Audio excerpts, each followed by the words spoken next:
오늘 이제 요한복음 5장 39절에서 47절 말씀 함께 교독할 수 있도록 하겠습니다. 너희가 성경에서 영생을 얻는 줄 생각하고 성경을 연구하거니와 이 성경이 곧 내게 대하여 증언하는 것이니라.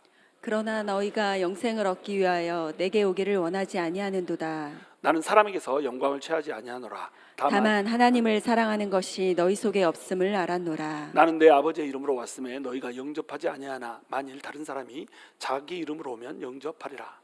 너희가 서로 영광을 취하고 유일하신 하나님께로부터 오는 영광은 구하지 아니하니 어찌 나를 믿을 수 있느냐. 내가 너희를 아버지께 고발할까 생각하지 말라. 너희를 고발하는 이가 있으니 곧 너희가 바라는 자 모세니라.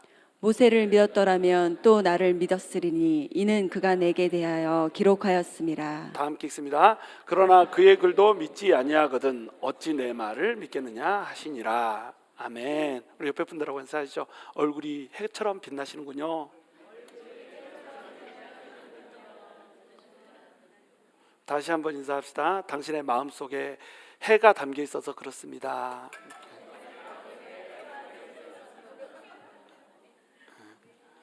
좀 낯간지럽죠? 속으로는 뭐 당신 마음속에 해만 담겨 있습니다 막 이렇게 생각하면 안 돼요. 당신 얼굴을 보니 해가 됩니다 막 이렇게 하지 마시고 해가 비춰야죠. 해가 되면 안 되죠. 자, 오늘은 예수님을 믿지 못하는 이유들이라고 하는 제목으로 요한복음 말씀 나누기 원합니다.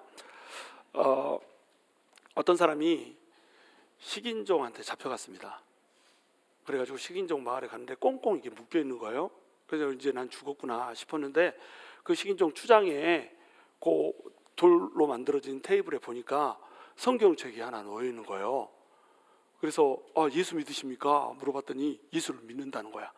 예수 믿으면은 나를 잡아먹을 리는 없잖아요. 그래가지고 나도 예수 믿는데 예수 믿고 나서 삶에 어떤 변화가 있으셨습니까? 라고 추장한테 이제 물어봤어요. 그러니까 뭐 그게 궁금해서 물어본 건 아니고 예수 믿으면 날 안 잡아먹겠지 하고 이제 그걸 부각시켜 주려고 이제 물어본 거죠. 그랬더니 그 추장이 뭐라고 대답하냐면 내가 예수를 믿기 전에는 식사 기도를 안 하고 사람을 잡아먹었는데 예수를 믿고 나서는 식사 기도를 하고 사람을 잡아먹는다 이렇게 말을 했다는 거예요. 여러분 이게 우리 현재 그리스도인들의 현 주소를 보여주는 농담이신 거를 아시기 바랍니다. 현재 그리스도인들이 예수 믿기 전과 예수 믿은 후의 차이, 식사 기도를 하고 안 하고 요 차이라는 겁니다. 이거를 이제 탁 집어주기 위해서 이런 유머를 만들어낸 건데, 여러분 예수님을 믿는다라고 하는 것은 밥 먹을 때 식사기도 하고 먹고 식사기도 안 하고 먹고 이런 문제가 아니에요. 예수님을 믿는다라고 하는 것, 그것은 우리 심령 가운데로 예수님이 들어왔는가 안 들어왔는가 이런 뜻입니다. 예수님을 심령으로 모신 사람을 뭐라고 불러요? 교회라고 부릅니다. 교회라고 하는 뜻이 뭐라고요? 교회, 영어로 교회가 뭐죠? church죠. church는 어떤 단어에서 왔다고요? 큐리아콘이라고 하는 단어에서 왔다고 그랬죠. 큐리아콘은 어디서 왔다고요?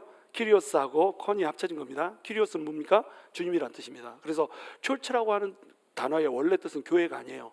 철치라고 하는 단어의 원래 뜻은 주님께 속한 자라는 뜻입니다. 주님께 속했다 이 말은 주님이 우리의 왕이시다, 주님이 우리의 주인이시다 이런 말이에요. 그러니까 우리가 주님 이렇게 부르는 겁니다. 주님이 우리의 주인이다 이렇게 부른다는 얘기는 뭐냐면 내 인생이 내 것이 아니고 우리 예수님 거고 우리 하나님 거라는 겁니다. 하나님이 원하시는 방향으로 내가 살려고 하는가, 아니면 하나님이 원하시는 방향이 아니라 내 인생의 주인은 나의 것, 내 인생은 나의 것, 내 인생이 나의 것 이렇게 하고 사는가, 이것에 따라서 믿는 자와 안 믿는 자가 갈려지는 겁니다.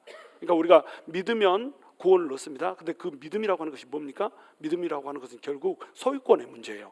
내 삶의 소유권, 내 심령의 소유권을 예수님한테 내어드렸는가 안 내어드렸는가, 이것이 그 사람이 진짜 크리스찬인가 가짜 크리스찬인가를 결정하는 겁니다. 내 소유권을 예수님한테 내어드리지 않은 사람은 죄송하지만 구원받지 못했습니다. 그러니까 내가 진짜로 내 인생의 소유권, 내 심령의 소유권을 주님한테 내어드렸다라고 하는 흔적이 없다 이러면은 굉장히 심각하게 내 구원에 대해서 생각을 해야 되는 거예요. 내 갈 길이 천국인가 지옥인가에 대해서 매우 심각하게 고민해야 됩니다. 그 고민에 결정이 서지 않는 사람은 어떻게 하라고요? 반드시 저를 찾아오셔야 됩니다. 개인적으로 좀 상담이 필요합니다. 그리고 예수님을 진짜로 주인으로 모시는 그 과정이 필요해요. 그리고 삶을 진짜로 예수님께 내어드리는 그 과정이 반드시 필요하다는 겁니다. 자, 그 이야기를 오늘 본문에서 하고 있어요. 39절, 너희가 성경에서 영생을 얻는 줄 생각하고 성경을 연구하거니와 이 성경이 곧 내게 대하여 증언하는 것이니라. 이 유대인들은 성경을 어마어마하게 연구했습니다. 그냥 성경을 후탁 성도라고 그러죠. 성경을 하도 안 읽어가지고 성경에 먼지가 쌓였어. 그래서 후 불어놓고 먼지가 날라오니까 툭. 그래서 후탁 성도라고 부르잖아요. 성경을 읽지를 않아. 후탁 성도, 또 후딱 성도도 있죠. 예배만 드리면 후딱 집에 가버리는 성도들, 이런 성도들이 있습니다. 후딱, 후탁 이런 성도들이 있는데, 성경이라고 하는 것은 그게 아니란 말이에요. 성경은 우리에게 영생으로 이르는 길을 지시주는 겁니다. 그래서 이스라엘 백성들이 이걸 너무 잘 알았기 때문에 성경에서 영생을 얻는 걸로 생각하고 성경을 열심히 연구를 했어요. 그런데 이 성경이 누구에 대해서 증거를 하는 거라고요? 예수님에 대해서 증거를 하는 거라고요. 그런데 이 성경을 그렇게 열심히 연구하면서도 그들은 예수님을 받아들이질 않았습니다. 왜냐하면 첫 번째 이유가 뭐냐면, 오늘 세 가지 이유를 얘기할 텐데, 첫 번째 이유는 말씀이 그 속에 없음이라. 이게 38절 말씀입니다. 지난주에 우리 다뤘죠. 요한복음 5장 38절에 보면 말씀이 너희 속에 없음이라. 그러니까 예수를 믿지를 못한다는 겁니다. 자, 이때 당시에 종교 지도자들에게는 사두개인들이 있었고 또 바리새인들이 있었죠. 사두개인들은 영생을 믿었어요, 안 믿었어요? 영생을 믿지 않았습니다. 사두개인들에게는 영생이라고 하는 개념 자체가 없어요. 이 현실이 전부 다입니다. 그래서 그들은 모세 오경만 믿었단 말이에요. 근데 그 모세 오경 속에 뭐가 들어있어요? 영생에 이르는 방법이 들어있습니다. 그런데 그들은 영생이 없다라고 이미 판단을 해버렸기 때문에 말씀이 머릿속에 들어오지 않는 거예요. 말씀이 눈으로 읽었는데 눈에서 맹맹맹맹, 머릿속으로 지식으로 들어왔는데 지식으로만 맹맹맹맹. 그 말씀이 마음속으로 내려와요, 안 내려와요? 안 내려옵니다. 이미 그들은 영생이라고 하는 것이 없다고 제쳐버렸어요. 그러니까 그들의 삶의 최종 목적은 뭡니까? 돈입니다. 그래서 사두개인들의 가장 대표적인 인물들이 누구라고요? 대제사장들은 제사를 드렸습니다. 예배를 인도했습니다. 지금으로 치면 뭐 목사 같은 그런 일들을 한 거죠. 근데 그런 일들을 하면서도 그들은 영생이라고 하는 것에 관심이 없었어요. 영생이 없다고 생각하니까. 그러니까 성경을 읽어도 영생이라고 하는 개념 자체가 들어오지 않을 뿐만 아니라 지금 그들의 삶의 목적은 죽고 나서 영원하게 이루어질 영원한 생명이 있는 것이 아니라 어디 있다고요? 현재의 삶에 있다는 겁니다. 그래서 그들은 부자 되기를 원했습니다. 돈 많이 벌면 그게 최고라고 생각했어요. 그래서 그들은 종교를 이용해서 오히려 돈을 버는 장사치들이 되어버렸습니다. 그래서 성전 예배가 그렇게 망가져 버렸던 거예요. 돈 바꾸고 짐승을 팔고 비둘기를 팔고 막 그 이쪽 문에서 저쪽 문으로 나가는 그런 편리한 문으로 이용해 먹고, 이러한 식으로 그들은 성전을 완전히 망가뜨려 버렸습니다. 그런데 그와는 전혀 반대되는 사람들이 있었어요. 바리새인들이었습니다. 이 바리새인들은 부자였을까요? 가난했을까요? 부자였습니다. 돈이 많았습니다. 그런데 이 사람들은 영생을 믿어야 안 믿어요? 영생을 믿습니다. 그리고 영생을 어떻게 해야지 얻을 수 있는지 연구를 하면서 성경을 어마무시하게 연구를 했습니다. 그런데 그들에게 영생을 얻을 수 있으리라고 하는 확신이 없어요. 아마도 우리가 영생을 얻는데 저 가난한 자들보다는 더 가깝다라고 여겼습니다. 왜 그러냐면 가난한 사람은 하나님한테 복을 받지 못했기 때문에 가난하다고 생각해요. 내가 지금 이렇게 부를 누리는 것은 하나님이 나를 축복해 줬기 때문이야. 그러니까 영원한 생명이 있다면 영원한 생명에 이르기에 저 거지처럼 사는 자들 말고 나 같은 사람이 영원한 생명에 더 이를 수 있는 그런 가능성이 높지, 이렇게 생각했어요. 그래서 그들은 영원한 생명을 바라보면서 나는 이 영원한 생명에 어떻게 하면 이룰 수 있을까, 이것을 연구하면서 성경을 읽었는데 성경에서 답이 명확히 보여요, 안 보여요? 안 보이는 겁니다. 안 보여가지고 이제 예수님한테 막 찾아오고 막 이렇게 하잖아요. 근데 그들이 영생을 찾는 목적 자체는 어디 있었냐면 바로 이러한 부자로 사는 부유한 삶이 영원한 삶 속에서도 이어지기를 바라는 개인적인 욕심이 있었습니다. 무슨 얘기인지 이해가 되시죠? 사두개인들도 돈이 많았어요. 바리새인도 돈이 많았어요. 사두개인들은 이 현실 속에서 돈이 많은 삶을 살다가 끝나면 된다고 생각했어요. 바리새인들도 돈이 많았어요. 근데 그들은 어떻게 생각했냐면 이 현실 속에서만 부자로 사는 것이 아니라 죽고 나서도 부자로 살고 싶은 욕심이 있었던 겁니다. 그러니까 그들은 영생을 추구했어요. 영생이 없다고 생각하는 사람들의 주인도 뭐예요? 돈입니다. 영생이 있다라고 생각하는 사람들의 주인도 누구예요? 돈입니다. 그게 사두개인들과 바리새인들이에요. 이러한 종교 지도자들이 와가지고 성경을 막 열심히 연구한 겁니다. 사두개인들은 왜 성경을 연구했을까요? 성경을 연구하면서 이 제사 제도를 통해서 어떻게 하든지 돈을 뽑아내야 되니까 성경을 연구했습니다. 바리새인들은 왜 이 영생을 성경을 연구했을까요? 성경을 통해서 영생을 얻는 법을 배워가지고 이 화롭고 존경받는 이 삶을 죽고 나서도 계속 누리고 싶으니까 이 성경을 연구했단 말이에요. 근데 그들이 성경을 그렇게 연구하고도 영생에 대한 자신감이 없어요. 그래서 솔직한 사람은 어떻게 했습니까? 니고데모처럼 솔직한 사람은 예수님을 찾아왔습니다. 어떻게 해야지 영생에 이를 수 있죠? 이렇게 물어봅니다. 예수님이 너는 거듭나야지, 위로부터 다시 태어나야지, 성령으로 다시 태어나야지 영생에 이를 수 있는 거야 가르쳐줍니다. 니고데모는 이것을 처음에는 받아들이지 못했죠. 어떻게 다시 태어날 수 있습니까? 엄마 뱃속으로 들어갔다 다시 나옵니까? 그랬더니 아니야, 위로부터 다시 태어나야 된다니까 성령을 받아야 되는 거야, 나를 믿어야 되는 거야, 이렇게 얘기해 줍니다. 그러니까 니고데모가 어떻게 하죠? 나중에는 결국 믿고 마지막 순간에 어떻게 합니까? 자기 부를 전부 다 포기했습니다. 자기 부를 버려버리고 그 100근이나 되는 그걸 향품을 갖다가 예수님의 몸에 장사 지내주면서 내 부를 전부 다 놓칠 수 있고 권력을 전부 다 놓칠 수 있는 그 위험을 감수해버립니다. 예수님을 진짜로 믿어버린 거예요. 예수님이 주인이 돼버린 겁니다. 그러면서 그는 영생으로 들어갈 수 있는 길을 열어버린 거죠. 그러니까 그의 이름이 뜻이 뭐예요? 이긴 백성입니다. 승리한 백성이에요. 돈의 유혹으로부터 승리한 백성, 그것이 니고데모예요. 그런데 또 한 사람의 부자 얘기가 나옵니다. 이 사람은 부자 관원이에요. 이름이 등장하지 않습니다. 이 사람이 와서 예수님한테 물어봅니다. 선한 선생이여, 어찌하여 내가 구원에 이르리까? 어찌하여 영생에 이르리까? 물어봅니다. 그랬더니 네가 하나님 한 분만이 선하다는 것을 알 텐데 어찌하여 나를 선하다고 하느냐? 이렇게 물어봅니다. 나는 선하지 않다는 얘기가 아니에요. 네가 나를 선하라고 본다면 나는 하나님이다, 이 얘기예요. 그래서 내가 하나님으로서 너한테 일러준다, 율법을 다 지켜라, 이렇게 얘기해 줍니다. 그랬더니 그 사람이 나는 어려서부터 율법을 하나도 어기지 않고 다 지켰습니다, 이렇게 얘기합니다. 그랬더니 오히려 너에게 부족한 것이 하나 있느니 너는 모든 재산을 팔아서 가난한 자들에게 나눠주고 나를 따르라, 이렇게 얘기했습니다. 그랬더니 그 사람이 돈이 힘이 많음으로 근심하며 떠나니라, 이렇게 돼 있습니다. 그랬더니 예수님께서 뭐라고 말씀하십니까? 부자 한 사람이 천국에 들어가기가 바늘길을 통과하는 것보다 더 어려운 일이니라, 이렇게 얘기합니다. 바늘길은 뭐라고요? 그냥 진짜 바늘길 아닙니다. 그러면 부자는 천국 못 간다는 소리가 돼버리는 거예요.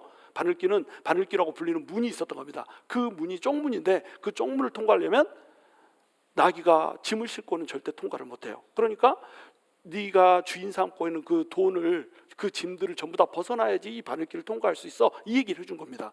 버리지 않으면 통과할 수 없는 거야. 네가 주인 삼은 그 모든 것을 내려놓고 예수님만이 주인 돼야지. 그래서 주인 대신 예수님이 이쪽에 있는데 영생의 문이 있는데 그쪽을 통과해서 들어와야지 영생에 너네가 이룰 수 있어, 이렇게 얘기를 해준 겁니다. 근데 그 부자 관원은 재물이 수임이 많음으로 그냥 떠나버리죠. 구원을 받았어요? 못 받았어요? 못 받았습니다. 그 후에 돌아왔다면 받을 수 있죠. 그러나 문맥상 거기에서만 보면 어때요? 구원을 받지 못합니다. 니고데모는 영생을 얻고자 열심히 성경을 상고했는데 성경에서 답을 얻지 못했어요. 예수님한테 찾아왔습니다. 예수님이 답을 얻는 방식을 니고데모의 방식으로 가르쳐줍니다. 그것을 인정했을 때 그는 구원을 얻게 됩니다. 그런데 그 부자 관원은 똑같이 예수님한테 찾아와서 물어봅니다. 예수님이 답을 줬습니다. 답을 줬는데 예수님을 주인으로 모시지 못했기 때문에 그는 구원을 얻지 못합니다. 영생으로 들어가지 못하게 되는 거죠. 바로 이러한 차이를 그들은 극명하게 보여주고 있어요.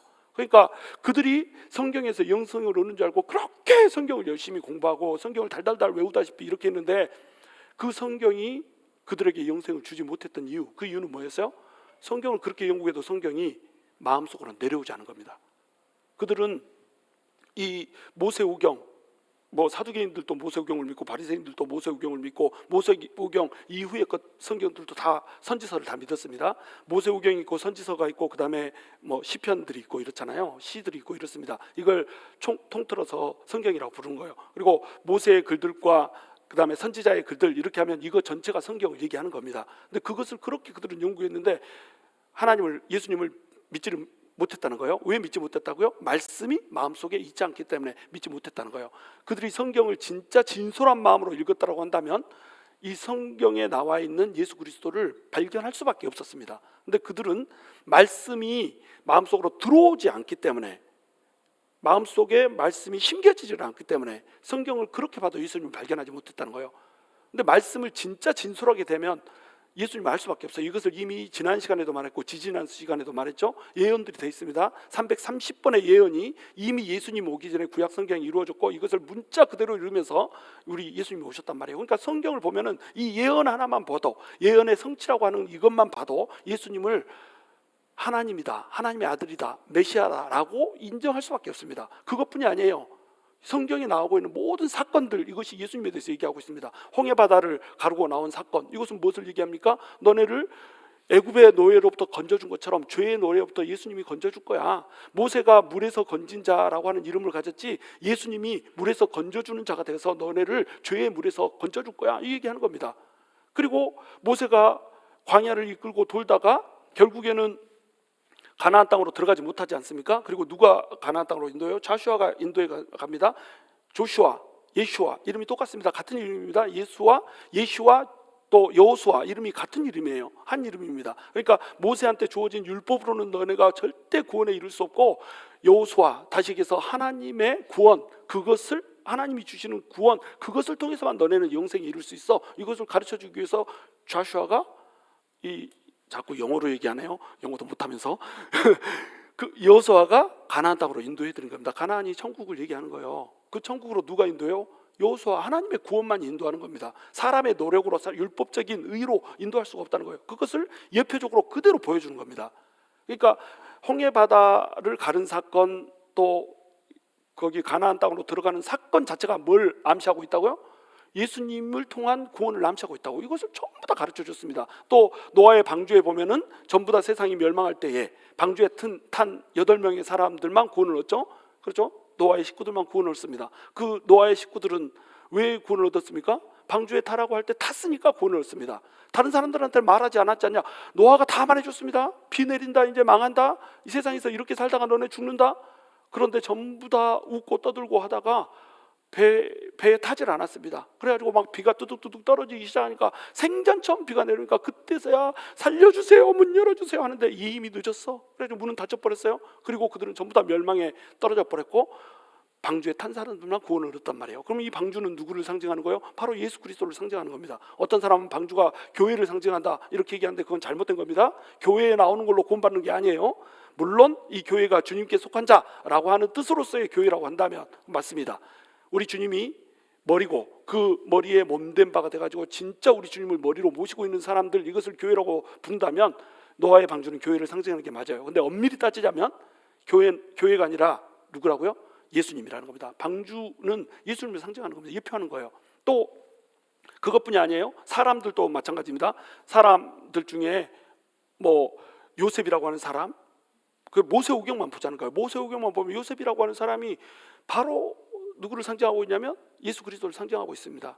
그리고 모세오경만 봐도 노아의 방주 나오죠. 노아의 방주 말고 또 뭐가 나옵니까? 도피성이 나옵니다. 도피성은 뭡니까? 사람을 죽였어요. 실수로 사람을 살해했습니다. 실수로 사람을 살해한 사람이 하루 만에 도망갈 수 있는 곳이 도피성이었어요. 도피성이 이 이스라엘에 6군데 설치되어 있는데 어떻게 설치를 했냐면 어디에서 달려가도 하루면 달려갈 수 있는 곳이 도피성이었어요. 그곳에 달려가서 살려주세요 하고 문을 두드리며 그에서 대제사장이 누구요? 하고 물어봅니다. 그러면은 내가 사람을 실수로 죽였는데 피해 보수자가 나를 죽이려고 쫓아옵니다. 이에는 이, 칼에는 칼, 눈에는 눈이라서 내가 죽였으니까 나도 죽이려고 쫓아와요. 살려주세요. 이렇게 하면은 대제사장이 그래? 그러고 문을 열어주면 그 사람은 사는 겁니다. 그럼 도피성은 누굽니까? 예수님입니다. 대제사장은 누굽니까? 예수님입니다.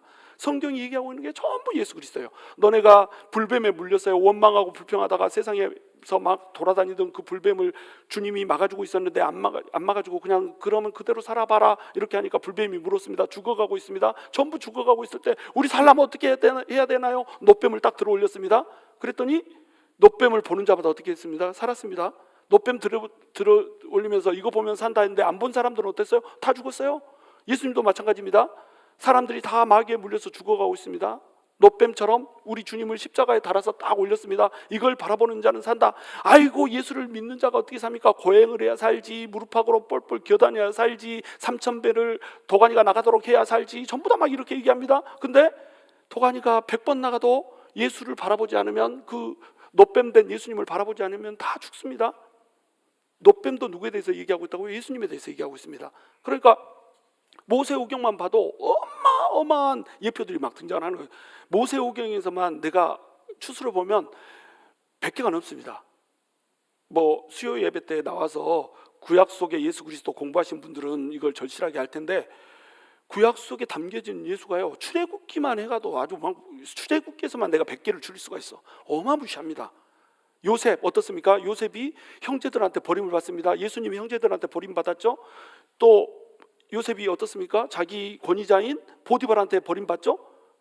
예수님은 종교 지도자들한테 버림받죠. 똑같습니다. 요셉이 팔려갈 때 노예 한 사람의 몸값에 팔려가죠. 예수님이 팔려갈 때 어땠습니까? 노예 한 사람의 몸값에 팔려갑니다. 예수님이 또 십자가에 못 박혀 죽으시잖아요. 요셉은 어떻습니까? 감옥에 들어갑니다. 감옥에 죄수가 2명이 들어옵니다. 한 명은 술 과는 자이고 한 명은 떡 과는 자이에요. 두 사람이 꿈을 꾸고 나서 물어봅니다. 꿈의 몽 좀 해주세요. 그랬더니 요셉이 뭐라고 이해합니까? 술 과는 자 너는 술술 풀려가지고 살게 될 것이고, 떡 과는 자 너는 떡대게 맞아서 죽게 될 것이다. 이렇게 얘기해 줍니다. 그래서 그 말이 그대로 됐어요. 요셉도 죽을 운명이었고 그 두 죄수도 죽을 운명이었습니다. 그런데 요셉이 살아날 때에 술 과는 자는 요셉의 이 은혜를 받았기 때문에, 요셉이 풀어준 그 은혜의 이각에서 어떻게 됐습니까? 요셉의 계시 때문에 살아났습니다. 떡 과는 자는 어떻게 됐습니까? 요셉의 계시 때문에 죽었습니다. 예수님이 십자가에서 못 박힐 때 어떻게 됐습니까? 양쪽에 2명의 강도가 있잖아요. 2명의 죄수가 있는데 그 2명의 죄수 중에 한 명은 어떻게 됐습니까? 끝까지 예수님을 저주하다 죽었습니다. 또 한 사람은 어떻게 됐습니까? 당신이 아버지의 나라에 갈 때 나를 기억하소서 했다가 예수를 받아들이고 살았습니다. 계시 때문에 살고 죽고가 결정이 되는 거예요. 요셉은 정확히 예수님을 표상하고 있습니다. 인물도 그래요. 그렇죠? 그리고 또 거기에서 행해지고 있는 제사 제도를 봐보세요. 번제가 뭡니까? 자기를 하나도 남기지 않고 불태워져 없어지는 거, 이것이 번제예요. 우리 예수님이 희생 제물이 돼가지고 자기 인생을 하나도 없이 그냥 모든 인생을 통째로 바쳐서 우리를 위해서 죽으셨습니다. 또 소제가 뭡니까? 이 소제는 가루로 빻아가지고 곡식의 알갱이가 하나도 남지 않는 이런 제사였어요. 그런데 예수님이 하나님이라고 하는 형체를 버리고 이 세상 가운데 보잘것없는 인간의 모습으로 와가지고 인간을 대신해서 죽어버렸습니다. 예수님이 소제였어요. 또 속죄제 뭡니까? 이것은 우리 내면에 존재하고 있는 죄, 직접 지은 어떤 고범죄가 아니라 우리 내면에 존재하고 있는 우리 내면 속의 죄, 이것까지, 성품죄까지, 우리 원죄까지 전부 다 속죄하는 게 속죄제잖아요. 이 제물로 우리 예수님이 드려졌습니다. 그래서 우리의 원죄, 우리의 성품죄, 우리 생각으로 지는 모든 죄를 다 날려버렸어요. 속건죄 뭡니까? 실제로 우리가 지는 죄예요. 상대방한테 상해를 입혔거나 상대의 물건을 훼손을 했거나 그러면 이것에 뭐 5배를 더해가지고 물어줘야 된다, 막 이런 법들이 있습니다. 이것이 속건죄예요.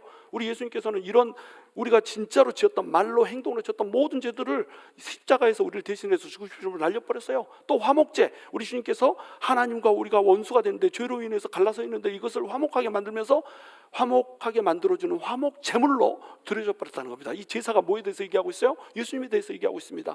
여러분, 뭐 무슨 절기에 대해서 얘기하죠. 이 절기들도 전부 다 예수님을 예표하는 거예요. 예수님이 유월절에 오셔서 유월절 어린 양으로 돌아가셨죠. 또 오순절에 오셔가지고 이 시내산에서 율법을 새로 준 것처럼 성령의 새 법을 주셔버렸죠. 장막절, 그 수장절에 모든 사람들을 이제 추수하게 될 겁니다. 모든 예수 믿는 사람들을 추수하게 될 거예요. 이 일이 이제 나중에 이루어지게 될 겁니다. 수전절, 우리 주님께서 수전절에 오셔가지고 성전을 새로 세운다는 것을 보여주면서 죽었던 나사로를 불러서 세워 일으켜 버리잖아요. 죽었던 나사로를 살려준 날이 수전절입니다. 수전절에 그 일을 일으킨 이유가 뭐예요? 너네는 전부 다 죽은 육신이라는 거예요. 근데 불러 일으켜가지고 새로 생명을 줄 텐데 이 새 생명이 너네 교회가 될 거다. 이거 주는 겁니다. 나는 너에게 새 생명을 줄 거다. 그러니까 절기까지도 전부 뭘 상징하고 있어요? 예수님을 상징하고 있어요. 구약 성경 전체가 통째로 뭘 얘기하고 있어요? 예수 그리스도를 얘기하고 있습니다. 창세기부터 시작해서 말라기까지 예수님을 얘기하지 않는 것이 단 하나도 없어요. 이것을 말씀이 내 마음에 들어오지 못하게 읽으니까 예수님을 발견 못하는 겁니다. 예수님이 오기 전에는 흐릿했어요. 이런 메시아가 오겠다, 이런 정도만 알았습니다. 그런데 예수님이 진짜로 딱 와버렸다. 예수님이 내 앞에 와서 진짜로 성경대로, 예수님은 성경대로만 했거든요. 마음대로 하지 않았습니다. 성경에 기록된 대로 성경의 예언과 예표를 전부 이루면서 우리 주님이 내가 그리스도라고 하는 것을 웅변하고 계셨습니다. 소리치고 계셨어요. 수전절에 가늠하다 달려온, 수전절이 아니죠, 수장절에 가늠하다 잡혀온 그 여인을 내가 빛이다, 나한테 나온 자는 전부 다 살 것이다, 이렇게 얘기해 준 이유도 바로 예수님이 수장절에 빛을 밝히는 의식이 있기 때문에 내가 빛이라고 선포를 한 거예요. 그리고 수장절에 물을 뿌리는 의식이 있었잖아요. 그러니까 가늠하다 잡혀온 여인이 있기 전에 예수님이 그렇게 소리쳐서 외쳤던 겁니다. 나한테 나오라, 내가 물이다, 너네가 퍼다 붓는 실로암 물이 너네를 구원하는 것이 아니라 나라고 하는 생명의 샘물을 마셔야 너네가 사는 거야 라고 소리치면서 외쳤어요. 근데 사람들은 예수님이 바로 거기에서 소리쳐서 외치고 있는데도 불구하고, 생명의 물이 바로 찾아와서 외치고 있는데도 불구하고 저짝 가서 실로암 샘물을 갖다가 퍼서 막 붓고 이렇게 했던 겁니다. 실로암 샘물을 붓는 그 행위를 성경을 진짜로 읽는, 영생을 어떻게 하지 어찌 하는 진짜 순수한 마음으로 읽었으면요, 예수님이 와서 외쳤을 때 예수님의 외침을 들었을 겁니다. 그래서 요한복음 5장에서 우리 지난주에 봤잖아요. 오늘 내가 너희 앞에 음성을 외치고 있다. 너희가 하나님의 음성을 듣는 날이 올 텐데 하나님의 음성을 듣는 날에 너희는 이 음성을 외면하지 말아라, 이렇게 얘기하지 않습니까? 히브리서에서도 너네가 하나님의 음성을 듣거든 오늘 그 음성을 외면하지 말아라. 음성을 외면하면 너희는 불신앙을 갖게 되고, 불신앙을 갖게 되면 불순종하고, 불순종하면 너네의 믿음이 진짜가 아니기 때문에 너네는 구원을 얻을 수가 없어, 영생에 이를 수가 없어, 이렇게 얘기를 해주고 있는 겁니다. 그러니까 성경은 다 예수님에 대해서 얘기하는 것이니까 예수님을 믿어야 구원을 얻을 수 있다. 그런데 이 구원을 얻지 못하는 이유, 성경을 그렇게 외우듯이 봐도 말씀이 너네 심령 가운데 있지 않다라는 거예요. 여러분, 우리는 성경을 열심히 공부합니다. 그렇죠? 성경 공부를 뭐 주일날만 오는 분들도 있지만 주일날 위에도 열심히 공부하고, 새벽에도 막 손목이 나가도록 막 글자 쓰면서 막 쥐나가지고 막 이렇게 하면서 어머 지났어 이러면서 글자 계속 쓰고 막 이러면서 성경 공부 여러분 하잖아요. 근데 그 말씀이요, 내 머릿속에 머물면 안 되는 거예요. 말씀은 항상 어디로 내려야 됩니까? 우리의 마음으로 내려와서 우리 마음을 완벽하게 지배해야 되는 겁니다. 그리고 변화받지 못하는 우리 삶이 이 말씀 때문에 완벽하게 변화가 돼야 돼요. 이것이 예수님을 받아들인 사람의 모습이라는 거죠. 두 번째, 41절 읽습니다. 나는 사람에게서 영광을 취하지 아니하노라. 다만 하나님을 사랑하는 것이 너희 속에 없음을 알았노라. 자, 사람에게서 영광을 취하지 않습니다. 우리 예수님은 나 좀 믿어주세요, 내가 그리스도요, 나를 믿어야지, 나를 높여주세요, 나를 경배하세요, 이러려고 와가지고 지금 복음을 전하고 있는 게 아니에요. 우리 불쌍한 인간들에게 구원을 주려고 찾아온 겁니다. 우리 예수님이 사람들이 막 할렐루야 예수님이 진짜 하나님이었는데 이렇게 안 해도 우리 예수님의 영광은 어디 가는 게 아니에요. 우리 예수님의 영광은 하나님의 영광의 본체입니다. 그렇기 때문에 영광이 사라지지 않아요. 우리 인간이 하나님께, 예수님께 영광을 돌려가지고 예수님의 영광에 한 점을 더할 수 있는 것이 아니고요, 우리 예수님에 대해서 안 좋게 얘기한다고 해서 우리 예수님의 영광에서 한 점이라도 뺄 수 있는 게 아닙니다. 예수님의 영광은 우리와 상관없이, 인간과 상관없이 그 자리에 있는 거예요. 그런데 인간들은 예수님한테 영광을 돌리지 않습니다. 그리고 예수님이 마치 인간한테서 영광을 구하는 분인 것처럼 이렇게 생각을 해요. 근데 예수님이 분명히 말씀하십니다. 나는 내 영광을 구하지 않아. 사람한테서 영광을 취하지 않아. 너네가 내 영광에 영향을 미칠 수 없기 때문이야. 내가 너네한테 원하는 것은 나 믿고 구원받는 거, 그거 하나뿐이야. 네가 구원받기를 원하는 것뿐이야. 이렇게 우리 주님이 얘기하고 계신다는 거예요. 그런데도 불구하고 그들이 예수님을 믿지 못하는 이유는 뭐냐면, 두 번째 이유입니다. 하나님을 사랑하는 것이 속에 없기 때문에 그렇습니다. 하나님의 사랑이 내 속에 존재하지 않아요. 말씀도 내 가슴에 내려오지 않고요, 하나님을 사랑하는 마음도 내 속에 없습니다. 그러니까 예수님이 딱 와서 하나님의 아들로 와서 보여주는데도 불구하고 하나님 발견할 수가 없는 거예요. 제가 오늘 주보에다도 써드렸지만 KT 데이비스라고 하는 여자가 있습니다.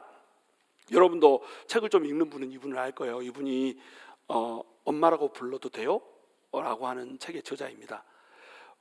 이 책이 없으신 분은 꼭 읽어보시기 바랍니다. 근데 돈이 없다, 조금만 기다리세요. 우리가 새 건물로 들어가면 도서관 만들 거고 거기다 그 책은 반드시 내가 비치를 할 겁니다. 근데 좀 재정이 되면은 이런 책 하나는 좀 소장하는 게 좋습니다.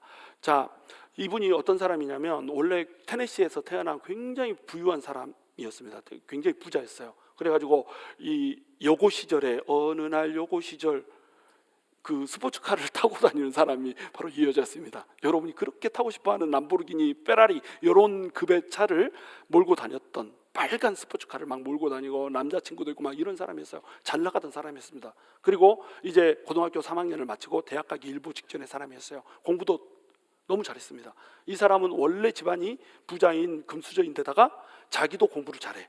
전도가 유망합니다. 앞으로의 삶이 창창해요. 삶이, 세상의 행복이 보장돼 있습니다. 근데 이 사람이 대학교 들어가기 전에 나 값지게 한번 보내고 싶다 이래가지고 우간다로 3주 동안 봉사활동을 떠납니다. 봉사활동을 떠나서 우간다에서 섬겼던 곳이 어디냐면 바로 우간다의 고아원이었어요. 고아원에서 섬기면서 잠을 자고 딱 일어났는데 어떤 아이 하나가 까만 얼굴 한 검은 콩 같은 애가 그냥 눈은 하얗고 또 웃는데 이빨도 또 하얗고 세 군데만 하얀 애가 히 하고 웃는데 너무너무 이쁘다라는 겁니다. 그래가지고 3주를 마치고 오는데 집으로 돌아왔는데 애들이 머릿속에서 아른아른해가지고 견딜 수가 없는 거예요. 그래서 내가 3주로는 너무 부족한 거다. 1년은 내가 헌신을 해야지. 그래가지고 부모님을 꼬셔가지고 부모님, 내가 저기 대학을 1년을 미루고 1년 동안만 가서 봉사활동 좀 더 하고 섬기다가 그 다음에 대학을 가도 인생이 1년이 뭐겠습니까? 이렇게 설득을 했습니다. 부모님들 엄청 반대했죠. 근데 1년 동안 가서 우간다에서 이제 섬기게 된 거예요.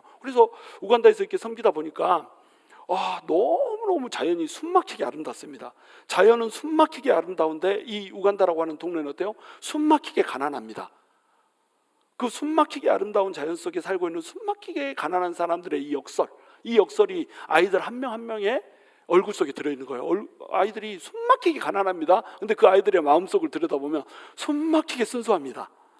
그래가지고 이 아이들이 그렇게 없는데도 서로 나눠갖고 서로 쪼개고 서로 아끼고 사랑하고 이 사랑하는 공동체 너무너무 순수한 거예요. 영혼이 순수하면 뺏으려고 하지 않습니다. 서로 나누려고 합니다. 이걸 보니까 마을의 그 자연의 아름다움 그리고 가난함의 이 모순 이것이 있는데 또 아이들의 가난함과 아이들 속에 있는 그 아름다움의 모순 마치 우간다를 보는데 이 아이들 한 명 한 명이 우간다를 담고 있는 거예요. 우간다 현실 그 자체를 그림으로 다 담고 있는 겁니다. 이건 제가 각색한 겁니다. 그랬을 거다 이거예요. 그런 마음으로 이제 우간다를 섬기는데 이 우간다의 고아원에 유심히 보니까 80%가 부모가 있더라는 거예요. 부모가 없어서 고아원에 와 있는 게 아니라 80%는 뭐 싱글 부모가 됐건 간에 양쪽 부모가 됐건 간에 부모가 반드시 있더라는 거예요. 그럼 부모가 있는데 왜 고아원에 와 있는가? 아이들을 가르칠 수 있는 능력이 없는 겁니다. 아이들한테 밥을 먹일 수 있는 돈이 없는 거예요. 그러니까 돈이 없으니까 먹여서 살릴 수도 없고 돈이 없으니까 이 가난이 대물림될 수밖에 없어요. 교육을 시켜야지 똑똑하게 공부해가지고 가난으로부터 벗어날 거 아니에요? 그러니까 먹을 것이 없으니까 보내고 먹을 것이 조금 있어도 교육시킬 수 없으니까 보내고 그래서 아이를 버려버린 겁니다. 부모들은 아이를 위해서 아이를 위탁시설에 맡겼는데 아이들의 입장에서는 어때요? 부모가 날 버렸어. 아픔이 되는 겁니다. 이거 이대로 둘 수 없다는 거예요. KT의 마음속에 이것은 이해할 수가 없는 거였습니다. 어떻게 부모가 있는데 부모가 아닌 위탁시설에서 애들이 자랄 수 있냐 이거죠. 그래서 내가 40명의 아이들을 데리고 이제 먹이고 살리고 막 이걸 해주면서 내가 이 아이들을 먹이고 이 아이들을 가르칠 수 있는 돈을 준다면 당신들은 이 아이를 집으로 데려가서 자녀로 키우겠습니까? 이렇게 했더니 만장일치 100%의 부모들이 뭐라고 얘기하면 당연히 내 자식으로 키우죠. 내 자식인데 내 자식을 누가 위탁시설에 맡기고 싶습니까? 이렇게 대답을 한 거예요. 그래서 이렇게 해주고 싶은 겁니다. 그래서 이 테네시에 자기 부모한테 와가지고 이제 얘기를 합니다. 이렇게 살고 있는 애들이 있는데 이 아이들한테 내가 먹을 것을 줘야 되고 교육을 줘야 되겠습니다. 헌금하십시오. 이렇게 얘기했습니다. 그리고 자기 친구들, 자기 동료들, 자 부자는 누구랑 논다? 부자는 논다. 내 주변에는 부자가 없는데요. 여러분이 부자가 아니란 증거입니다. 그냥 부자는 여러분 우리가 헌금하면은 100불 헌금합니다. 1000불 헌금하고 많이 하면 10,000불 헌금합니다. 10,000불 헌금하면 어머머 어떻게 그런 돈을 이렇게 때 묻은 돈을 이렇게 하셨어요? 코 묻은 돈을 하셨어요? 뭐 우리 이렇게 해가지고 하잖아요. 근데 그 사람들이 헌금하면요 10,000불이 껌값입니다. 껌이 떨어져서 껌 사 먹어하고 10,000불 줍니다. 그러니까 100,000불 막 이런 것이 기본 단위예요. 공이 3개가 더 붙은다니까요. 이런 헌금들을 막 이제 받기 시작한 겁니다. 친구들에게, 부모에게 막 이렇게 해가지고 이 헌금을 가지고 이제 위탁 시설을 시작한 거예요. 아마지마라고 하는 이런 위탁 시설을 시작하는데 그 뜻이 진리란 뜻입니다. 뜻이 진리인데 사랑의 이제 활동을 하는 거죠. 미니스트리라는 거죠. 그러니까 여기 이것도 굉장히 아이러니합니다. 진리인데 사랑의 활동을 한다. 뭘 얘기하는 거예요? 하나님의 진리는 사랑하는 것이 진리다 이겁니다. 머리로 아는 것이 진리가 아니라는 거예요. 그래가지고 이 사람들이 이 이제 여인 하나가 40명의 아이들을 보살피는 걸로 시작합니다. 아이들이 점점 늘어납니다. 근데 이 아이들의 대부분이 길거리에 버려진 아이들이에요. 그러니까 부모가 그냥 위탁시설에 와가지고 우리 아이 좀 맡아주세요 이렇게 할 수 없잖아요. 그러니까 버려버리는 겁니다. 이 아이들은 부모가 어디 있는지도 알아요. 근데 버려져야 한다는 걸 알기 때문에 버려져 가지고 의도적으로 시설에 들어온다니까요. 그래서 이렇게 해서 버려진 아이들 세 자매가 있는데, 이 세 자매 중에 막내가 스코비아라고 하는 애가 있습니다. 이 애가 하루는 와가지고 막 쭈밋쭈밋 하는 거예요. 그래가지고 아니 말해, 괜찮아, 나는 뭐든지 다 들어주잖아. 그러니까 저 엄마라고 불러도 돼요? 이렇게 물어본 겁니다. 그래서 이 책의 제목이 엄마라고 불러도 돼요 라고 하는 책 제목이 된 거예요. 자, 부모한테 버려지고 자기를 의지할 곳이 아무것도 없는데 자기를 사랑해주는 천사 같은 사람 하나가 있는 겁니다. 그러니까 엄마라고 불러도 돼요 말하고 있는 이 5살짜리 아이의 마음을 여러분 생각해 보세요. 그래가지고 엄마라고 불러도 돼요. 그러니까 그래, 불러도 돼, 엄마라고 얼마든지 불러. 우리는 이렇게 하고 말겠잖아요. 근데 진짜 엄마가 되어주겠다 이렇게 생각을 한 겁니다. 그래가지고 이 어린아이를 입양을 시킵니다. 근데 혼자 입양시킬 수 없잖아요. 그러니까 세 자매를 통째로 같이 입양을 시키는 거예요. 그것이 입양의 시작이 돼가지고 엄마라고 불러도 돼요라고 하는 안타까운 처지에 있는 아이들을 하나씩 입양시키다 보니까 13명의 아이를 입양하게 됩니다. 그리고 이 13명의 아이들이 다 엄마라고 이제 부르는 거죠. 그리고 이제 길거리에 버려진 아이가 아유 태어날 때 버려졌습니다. 아이를 낳긴 낳는데 이 아이를 키울 능력이 없는 거예요. 그러니까 선교관 앞에다가 그냥 버려놓고 가버렸습니다, 아이를. 그래서 이 아이를 데려다가 이제 키우는데 다 이렇게 막 키울 수는 없으니까 될 수 있으면 입양을 시켜주는 것을 원칙으로 해요. 그래서 아이에 대해서 방송을 내보내가지고 이런 아이가 있는데 입양시킬 사람을 찾습니다. 그러면 입양할 사람이 와서 이제 데려가는 이런 시스템인데 아무도 데려가지 않더라는 거예요. 그래서 너무 이제 안 됐으니까 이 아이를 자기가 입양하기로 결정을 합니다. 그래서 입양 서류를 다 준비를 하고 2년 반 정도 이제 일을 해가지고 입양을 마칠 때쯤 됐을 때에 부모가 나타납니다. 진짜 부모가 나타나서 3년 동안 그동안 키워줘서 너무 감사합니다. 내가 3년 동안 키울 능력이 없었어요. 이제부터 내가 부모가 될게요. 이렇게 나타나서 3살짜리 아이 데려갑니다. 바로 이런 사역을 자기 부모를 찾아주고, 부모가 없는 사람에게는 입양할 수 있는 부모를 찾아주고, 또 그것도 안 되면은 내가 진짜 엄마가 되어줘가지고 이 아이들을 돌보는 일을 이렇게 하고 있는 거예요. 지금 돌보고 있는 아이가 2018년에, 지금은 몇 명인지 몰라요. 2018년에 몇 명이었냐면 600명이었습니다. 어린 아이들만. 근데 13명의 아이들이 쪼로로 쫓아다니면서 전부 엄마라고 부르잖아요. 그게 600명의 아이들이 전부 다 엄마라고 부릅니다. 600명이 쫄쫄쫄 쫓아다니면서 엄마 이렇게 하니까 이 엄마가 진짜 엄마가 아니라 타이틀이 돼버렸습니다. 곽행일 목사님이 이렇게 하는 것처럼 엄마 자체가 그냥 타이틀이 돼가지고 정부의 고위 관료들도 막 이 사람 보면 엄마라고 부르고요. 부모들도 막 엄마라고 부르고요. 이 부모들한테도 얼마나 많은 것을 줍니까? 너네가 먹을 것이 있으면 아이들을 받아들여서 아이들 학교 보내고 이렇게 할 수 있겠느냐, 이렇게 얘기할 때 아이들만 주겠어요? 먹을 것을 엄마들한테 줍니다. 그러니까 그 수많은 물량을 도대체 어디서 나냔 말이에요. 자기 먹을 거, 입을 거 못 입고 이렇게 해가지고 합니다. 그렇게 하고 이 자매가 그렇게 살아가는 게 우리는 이제 머릿속으로 이렇게 생각합니다. 아유 귀한 일 한다 이렇게 생각하는데 그 일이 쉬울까요? 어려울까요? 너무너무 외롭고 고독한 일입니다. 자기하고 같이 말을 나눌 사람이 없어. 혼자잖아요. 혼자 일을 합니다. 물론 돕는 현지들이 있지만 자기랑 대화가 통하는 문화권에 있는 사람들은 아니란 말이에요. 낮이 되면 아이들하고 노느라고 사랑해주고 막 이러느라고 정신없이 일합니다. 밤이 되면 어때요? 외롭고 쓸쓸해, 고독해, 말할 사람이 없어, 이야기할 사람이 없어. 하나님이 은혜를 베풀어줘도 이 은혜에 대해서 나눌 사람이 없어. 시련이 와가지고 일이 잘 안 돌아가도 이 일에 대해서 고민하면서 얘기 나눌 사람이 없어. 얼마나 고독한 일이에요. 그런데 우리 주님이 사람 하나를 보내줍니다. 남자 하나를 보내줘요. 그래가지고 그 남자가 이 여자에게 우즈메리미 해가지고 결혼하게 됩니다. 그래가지고 우즈메리미에서 결혼하다 보니까 얘가 들어선 거예요. 그래서 I'm pregnant 해가지고 애 한 명을 낳습니다. 흑인들 13명 속에 백인 한 명 딱 애 하나 안고 있는 사진, 여러분 제가 보내줬잖아요. 사진에는 2명이 있을 거예요. 그래가지고 또 살다 보니까 I'm pregnant 해가지고 또 2번째 아이를 낳습니다. 2명의 자기 아들이 있어요. 그래서 15명의 자녀를 데리고 있는 엄마로 지금 살아가고 있습니다. 그러면 이 형제를 봐보세요. 이 형제 선교사님도 선교사님이거든요. 13명의 아이를 입양해가지고 주렁주렁 애들을 달고 있는 여자, 와이프로 맞아들이라면 이거 기꺼이 맞아들일 수 있는 형제님. 또 여기서 이뻐요? 이렇게 물어보면 안 돼요. 그래서 이뻐요 물어보고 있으면 안 됩니다. 사진에 나와 있어요. 너무 이쁩니다. 진짜 천사같이 이뻐요. 그 얼굴이 크리스찬들은 얼굴에 책임을 져야 된다고 그랬잖아요. 웃는데 너무 아름답고 이쁩니다. 뭐 CNN인지 뭔지 어디 나와가지고 이렇게 인터뷰하는 모습도 봤는데 인터뷰할 때 말할 때마다 이 입가에 스미는 미소가요 100만 불입니다. 하여튼 뭐 어찌됐건 이렇게 가지고 결혼하는데 이 결혼한 남자를 생각해 보세요. 보통 남자면 결혼하겠어요? 그런데 이 사람의 마음속에 뭐가 있는 거예요? 하나님을 사랑하는 마음이 있는 겁니다. 케이티 데이비스 마음속에 뭐가 있어요? 하나님을 사랑하는 마음이 있습니다. 하나님을 사랑하는 마음이 있으니까 이렇게 하는 거예요. 케이티 데이비스한테 그 얼굴도 보지 못한 사람들 먹여 살리라고 돈 보내주는 친구들, 동료들, 부모들 왜 그 일을 합니까? 하나님을 사랑하는 마음이 그 속에 있으니까 하는 거예요.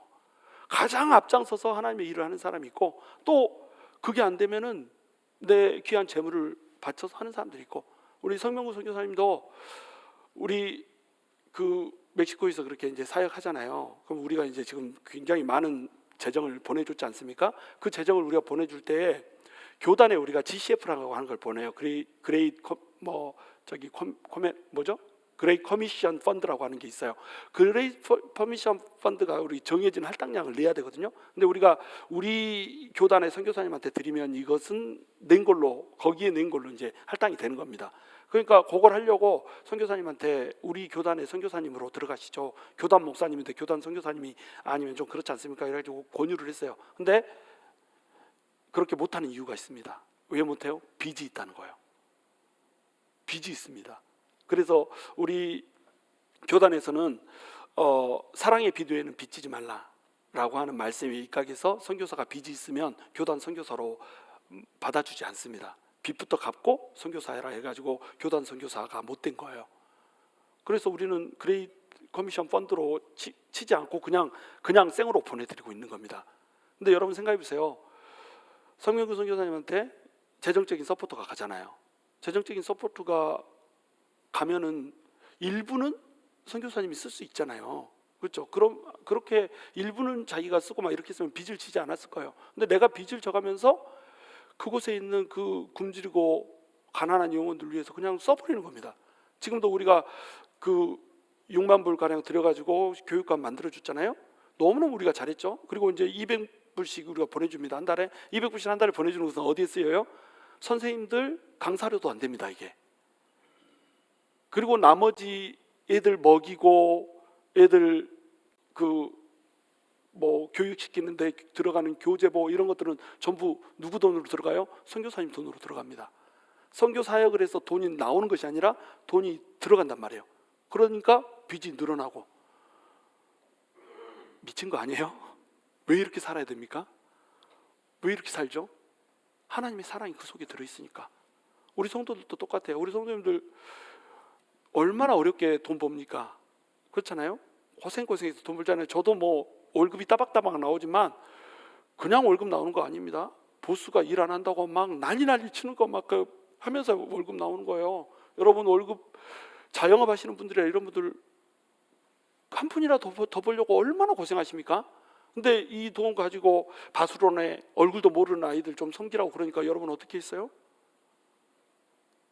있는 돈 없는 돈 싼짓돈 다 나와가지고 풀어놨잖아요. 그걸로 우리 교육관 지었고. 뭐 때문에 이렇게 하셨어요, 여러분?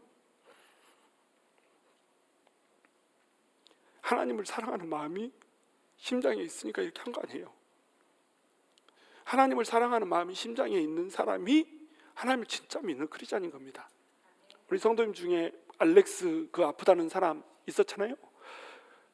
우리는 얼굴을 보고 왔는데 얼굴 보고 온 그 청년이 백혈병에 걸려서 죽게 생겼습니다. 이 청년한테 어떻게 뭐 할 수 있는 상황이 아니에요. 돈도 없지 뭐. 근데 동생하고 이게 맞아가지고 살려주겠다고 그래요. 근데 돈이 너무 듭니다. 근데 한 분이 체크를 가져왔는데 이 알렉스 형제를 그 사람 뭐 알지 못하잖아요. 성명구 선교사님도 한 번 말씀 전하러 왔잖아요. 근데 너무 큰 돈을 가져왔어요. 이 큰 돈을 그냥 헌금할 수가 없는 겁니다. 왜냐하면 이거 헌금은 했는데 엉뚱한 데 쓰이면 어떡하지? 워낙 이상한 사람들이 많으니까 이런 불안한 감이 있는 겁니다. 그래서 이 체크를 가져왔는데 4번을 접어서 가져왔더라고요. 무슨 얘기입니까? 힘들게 벌었다는 겁니다. 힘들게 번 거 알아요.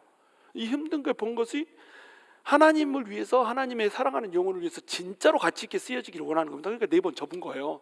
그래가지고 나는 이 사람에 대해서 모르고 성명구 선교사님도 모르지만 목사님하고 사모님을 아니까 값지게 쓰여질 걸 믿고 가져왔다고 이렇게 현금을 건네주는 거예요. 왜 도대체 이렇게 하는 겁니까? 그렇게 힘들게 번 돈을 왜 이렇게 써야 되는 걸까요? 그 마음속에 뭐가 있으니까? 하나님을 사랑하는 마음이 있으니까. 이게 성도입니다. 성도는 하나님을 사랑하는 마음이 있기 때문에 어쩔 수 없이 입술로 손으로 그 사랑이 나오는 거예요. 저희도 이제 이번에 건물에 들어가잖아요. 건물에 들어가는데 우리가 빌리는 돈이 너무 많습니다.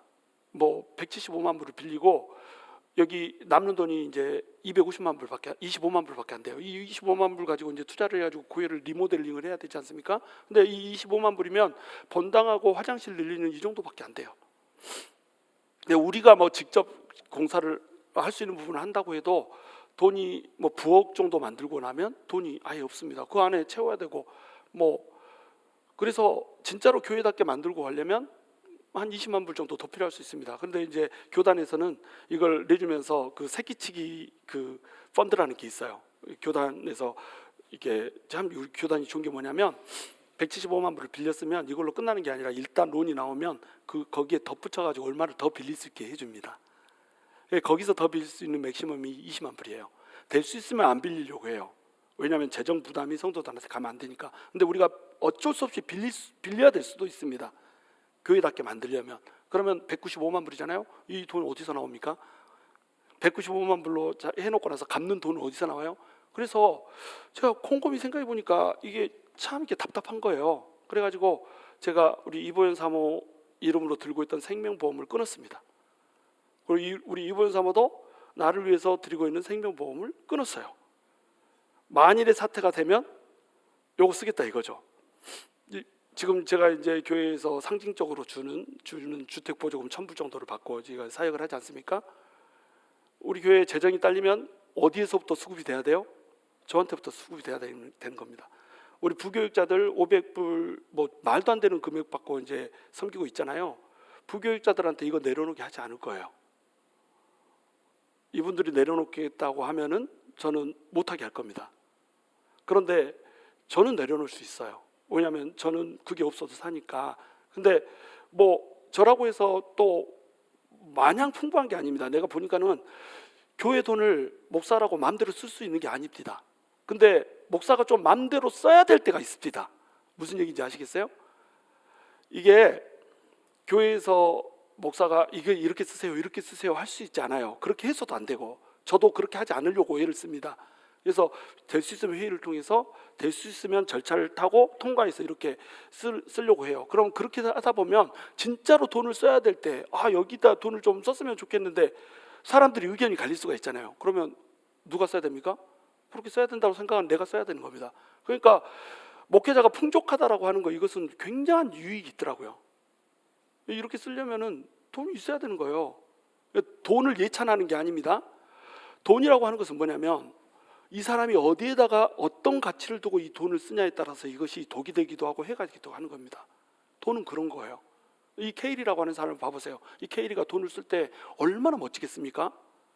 자기 부유한 거 다 내려놓고 얼마든지 전도 유망하고 창창한 이 사람이 자기 주변 사람들한테 돈 받아낸다는 거 이거 쉽지 않습니다. 여러분 저하고 여러분 친해가지고 여러분이 나는 선교사로 나갔다고 생각해보세요. 여러분은 이제 나랑 굉장히 친합니다. 내가 선교지에 돈이 필요합니다. 한 10만 불만 좀 해줄 수 있어요? 여러분 해줄 수 있겠어요? 해줄 수 있겠죠. 해줄 수 있는데 내가 그거 쉽게 말할 수 있겠어요? 말할 수 없습니다. 성명구 선교사님이 뭐 알렉스 치료비 좀 부탁드립니다 이렇게 말한 적 없어요. 알렉스가 이런 상황입니다. 기도 부탁드립니다 이렇게 얘기했습니다. 왜냐하면 선교사님이 돈 좀 주세요 이 말을 할 수가 없는 겁니다. 아무리 친해도 아무리 마음이 통해도 돈은 그래요. 돈 좀 주세요 이 말 할 수 없습니다. 그런데 기도 부탁만 할 뿐이에요. 그러면 누가 이 돈이 필요한 곳에 돈을 줘야 되는 겁니까? 하나님의 사랑이 마음에 담긴 자가 돈을 줘야 되는 거예요. 그게 크리스찬입니다.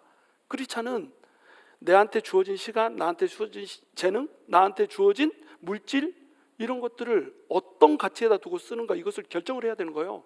안 그러면 아까 식사 기도하고 사람을 잡아먹는 식인종하고 똑같은 거예요.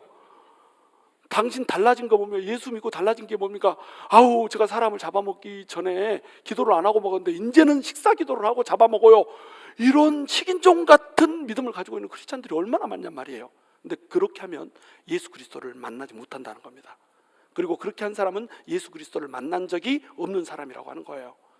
자, 43장 3절 같이 읽습니다. 시작. 내는 내 아버지의 이름으로 왔음에 너희가 영접하지 아니하냐? 만일 다른 사람이 자기 이름으로 오면 영접하리라. 너희가 서로 영광을 취하고 유일하신 하나님께로부터 오는 영광을 구하지 아니하니 어찌 나를 믿을 수 있느냐? 세 번째, 하나님의 영광이 아니라 자기 영광을 구하기 때문입니다. 바리새인들은 자기 영광을 구했어요.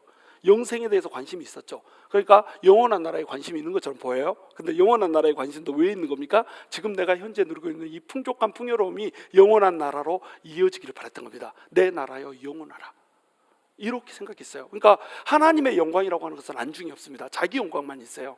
하나님께로부터 오는 영광이 예수님한테 있었어요. 우리 히브리서에서 예수님의 정체성 7가지 서론에서 배웠지 않습니까? 이 서론 중에 한 가지 예수님에 대한 것이 영광과 관련된 게 있었죠. 예수님은 뭐라고 규정합니까? 하나님의 영광의 광채라고 분류를 했잖아요. 이게 예수님의 정체성입니다. 예수님은 하나님의 영광의 광채였어요. 하나님만이 할 수 있는 일을 했습니다. 귀신을 쫓아내버렸죠. 고치지 못할 병을 고쳐버렸죠. 나병을 고쳐버렸죠. 죽은 자를 살려버렸죠. 무리를 걸어버렸죠. 이렇게 영광스러운 것을 적나라하게 드러낼 수가 있어요. 예수님을 보면 하나님께로부터 온 영광이구나, 하나님의 영광 그 자체구나, 하나님의 영광의 본체구나, 누구나 깨달을 수 있었습니다. 그런데 누구는 못 깨달아요? 내 영광을 구하는 사람은 그걸 깨닫지를 못하는 거예요. 내 영광을 구하는 사람은 절대 깨닫지를 못합니다. 지금 이 일이 언제 일어났습니까? 38년 된 병자를 고쳐주고 나서 일어났잖아요. 그렇죠? 고칠 수 없는 사람을 고쳐버렸습니다. 시간을 초월해서 일하시는 예수님을 보여줘 버렸습니다. 자, 하나님의 영광의 광채가 비춰졌죠? 이걸 봤으면은 자기 영광을 구하지 않는 사람이면 어때요? 당연히 예수님이 구약에서 얘기했던, 모세의 글에서 얘기했던 그 영광의 광채구나 깨달았어야 됩니다. 깨닫지 못해요. 왜요? 내 영광을 구했으니까. 내 유익을 구하는 아젠다가 있으면요, 예수님 절대 못 만납니다. 말씀이 선포될 때도요, 내 유익을 교회에서 뭔가 누리겠다 하고 있는 아젠다를 마음에 품고 있잖아요, 절대 은혜 못 받습니다. 그 사람이 타이틀이 뭐건 간에. 여러분 설교할 때 제일 설교 그 말씀이 잘 들어가지 않는 그룹이 뭔지 아세요? 목사들 모였을 때. 목사들이 딱 모였는데 거기서 어떤 목사님 와가지고 말씀 전하면요, 말씀이 막 튕겨져 나옵니다. 제대로 된 목사들이 아니면, 우리 교단은 안 그렇더라고. 흡수를 잘 하더라고요. 근데 자, 이런 얘기 어디서 나옵니까? 자기 영광을 구하니까. 나보다 더 잘하는가 보자 이거지.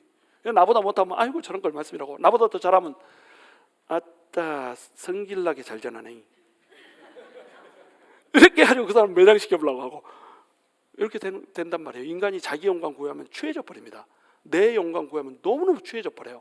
그러니까 예수님을 못 만나는 겁니다. 45절 함께 있습니다. 시작. 내가 너희를 아버지께 고발할까 생각하지 말라. 너희를 고발하는 이가 있으니 곧 너희가 바라는 자 모세니라. 자, 내가 하나님의 영광인데 너네가 나를 거부했지. 그러면 하나님의 영원한 나라 영생에 들어가기 직전에 심판이 있을 텐데, 내가 너네를 고발한다고 생각하지 말아라. 누가 고발하냐면 모세가 너네를 고발할 거야. 너네가 모세를 천사보다도 더 위대한 존재라고 막 믿고, 모세가 준 글이 너무너무 위대하고 율법 막 이렇게 얘기하지. 근데 그 율법이 뭐에 대해서 얘기하고 있어? 바로 나에 대해서 얘기하고 있는 거야. 모세가 왜 왔어? 바로 나를 예표하려고 온 거야. 모세가 상징하는 것도 나고, 모세의 준 글들이 얘기하고 있는 그 예언하고 있는 것이 나고, 모세는 나를 얘기하려고 온 거야. 이렇게 얘기를 해주고 있는 겁니다. 그런데 그들은 모세를 보면서도, 모세가 준 글을 보면서도 또 예수님을 인정하지 못하고 있는 거예요. 그러니까 예수님이 말씀해 줍니다. 너네가 모세가 준 글을 믿지 못하면 내 말도 믿을 수가 없는 거야. 왜냐하면 모세보다 더 크신 분이 누굽니까? 예수님입니다. 근데 모세가 준 글도 이해를 못해. 모세가 율법으로 줬는데 그 말씀도 이해를 못해. 그러면 하나님이 직접 오셔서 하늘의 일들을 풀어주면 이해를 하겠어요? 못하겠어요? 못하는 겁니다. 모세가 풀어준 것은 땅의 일들을 가지고 하늘의 일들을 얘기를 해준 겁니다. 그렇죠? 그러니까 이해를 반드시 해야 되는 거예요. 근데 이것도 이해를 못하면, 하늘의 일을 직접 보고 와가지고 얘 하늘의 일을 보고 들은 대로 얘기해 주는 예수님 앞에서 예수님의 말을 이해할 수 있겠어요? 없겠어요? 이해할 수 없는 겁니다. 그러면 모세가 뭐라고 얘기해요? 마지막 심판 날에 내가 율법을 준 것이 예수 만나라고 준 건데, 그리스도 만나라고 준 거고, 이 그리스도가 예수인데 내가 전해준 말씀대로 너네가 마음속에다 말씀을 심지 않았구나. 너네가 너네 영광을 구하느라고 하나님을 사랑하는 마음이 없었구나.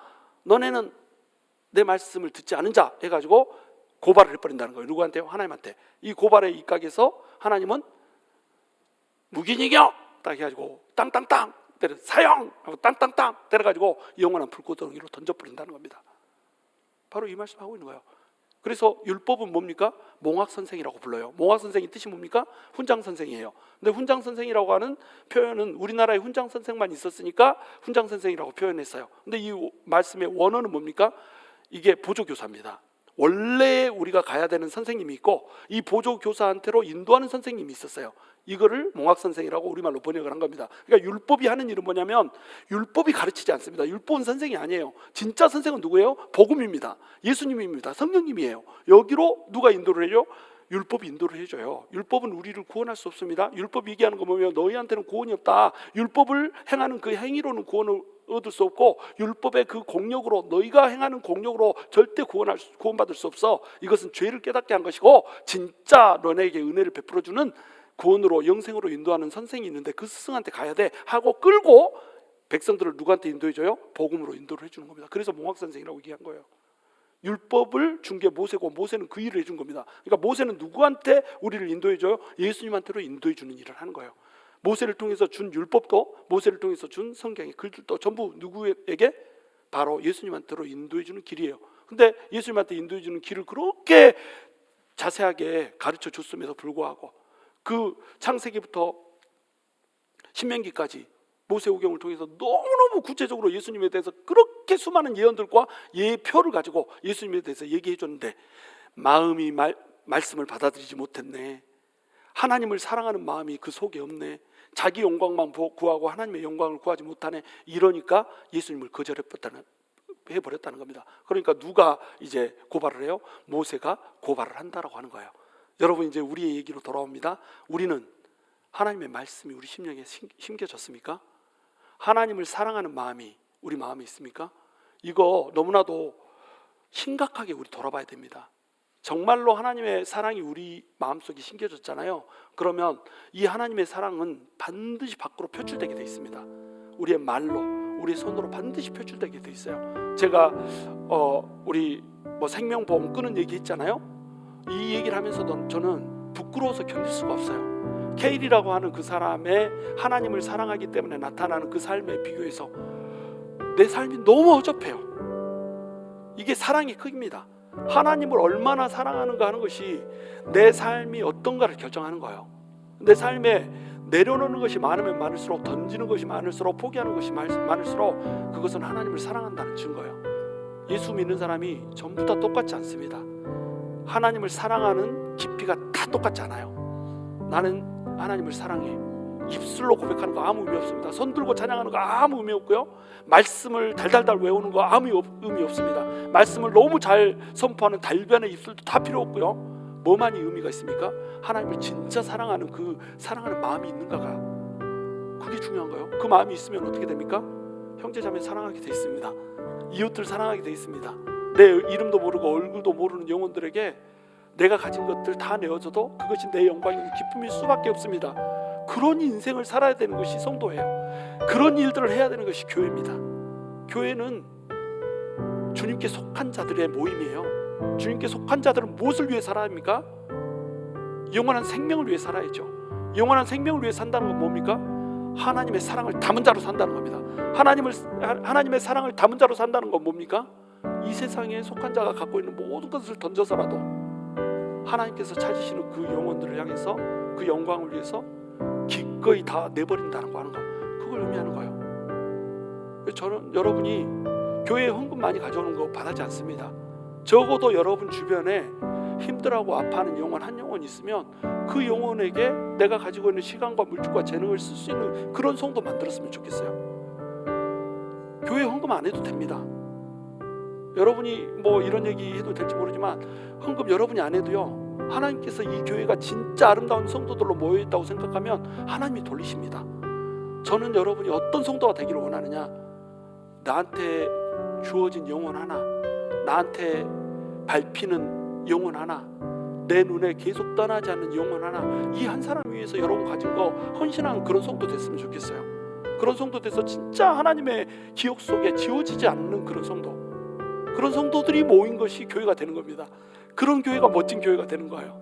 이것이 제가 이루고자 하는 교회의 꿈이고 하나님께서 주시는 저의 비전입니다. 이것이 저와 여러분의 공동된 비전이 될 수 있게 되기를 주님의 이름으로 축원합니다.